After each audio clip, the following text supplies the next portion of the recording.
And then Sam, I'm gonna hand this to you, and then you and I are just gonna share a mic here. Great. That's great. We're gonna talk to Amazing. Ro. See this? Yeah. That's crazy. This is a big moment. Give me the elevator pitch. I got this. I'm really good at this. Okay, let's hear it. So it's about two people.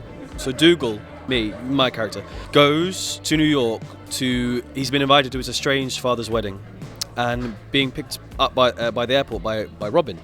They meet each other, and what happens in the next 2 days is how they change each other for who they should be rather than who they want to be. That's all I'll say about it. Robin is the realest character I've ever played. I'm telling you, she does not sugarcoat for to be liked or accepted by other people, which is something a lot of people struggle with.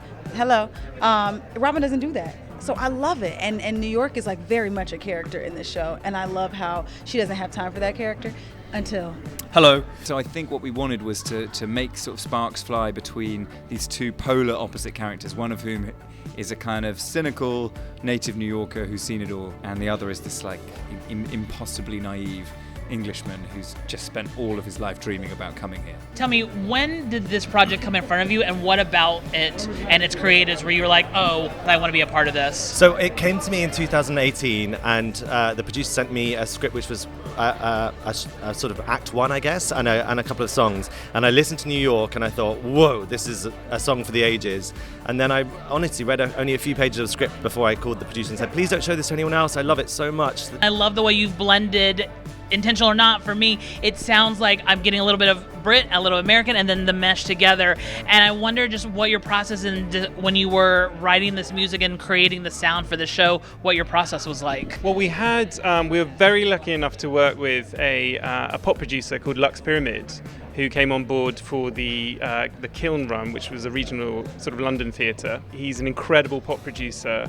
And I think he's lent this flavour of, as you say, they're musical theatre songs. Yeah. We're musical theatre writers. We love musical theatre, but he's managed to sort of infuse them with pop. I've worked with the the designer Sucha Gilmore on this, and so we wanted to create a set that was full of surprises and could change into different shapes. So a bit like going around New York, you turn a corner and there's something different. And I think Sucha's achieved it really beautifully. We've got these 2 stacks of suitcases that sort of symbolise that sort of left luggage feeling that our characters might be feeling. This is where you have to be for like cool things to happen, like superheroes and stuff. You know what I mean? Like, and I think that it was true. That translates into the show. That definitely translates into how I feel. You know, like I remember my first time here, I literally couldn't believe it. It's sort of a different genre of location, sort of holiday. You know, like I came here for work, but I was like, whoa, this is very crazy. And I think that translates into the show. I love that the show is daring people to. I got this from Sam, just to like care about 2 people who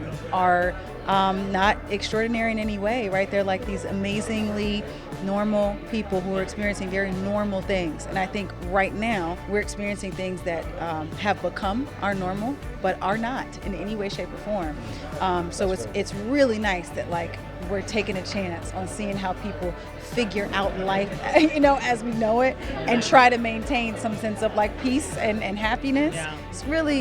It's so cool to be a part of.